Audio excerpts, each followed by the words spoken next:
یہ علامتیں جو معصوم نے فرمایا کہ جمع مردی کیا ہے، رسول اکرم حضرت محمد مصطفیٰ صلی اللہ علیہ وسلم اللہ کے رسول نے فرمایا کہ جمع مردی 6 علامتوں کی حامل ہے، یعنی جس میں 6 علامتیں پائی جائیں اسے جمع مرد سمجھا جائے۔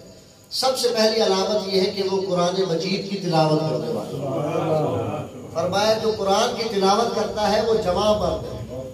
دوسرے نمبر پہ جمع مرد وہ ہوتا ہے جو مساجد کو آباد کرتا ہے۔ تیسرے نمبر پہ جمع مرد کیا ہوتا ہے؟ فرمایا تیسرے نمبر پہ جمع مرد وہ ہے جو دوستی اللہ کے لیے کرتا ہے۔ یعنی آپ کے اور میرے ہاں جمع مردی کا معیار کچھ اور ہے، اللہ کے رسول کے ہاں معیار یہ ہے کہ جو قرآن کی تلاوت کرے وہ جمع مرد ہے، جو مسجد کو آباد کرے وہ جمع مرد ہے، جو دوستی اللہ کے لیے کرے، پیسے کے لیے، جاب کے لیے، لالچ کے لیے، تعلق کے لیے، کسی اپنے خاص مقصد کے لیے، فرمایا نہیں۔ جو یہ 3 کام۔ چوتھا کام کیا ہے؟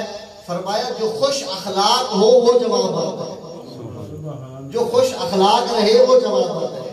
اور 5ویں نمبر پہ جائز اور حلال ہنسی مذاق کرے، فرمایا وہ جمع مرد ہے۔ اور 6 نمبر پہ فرمایا جو اپنے زاد رحم میں سے، اپنے مال میں سے دوسروں کو حصہ عطا کرے وہ جمع مرد ہے۔ صلوات بھیجیے محمد والے۔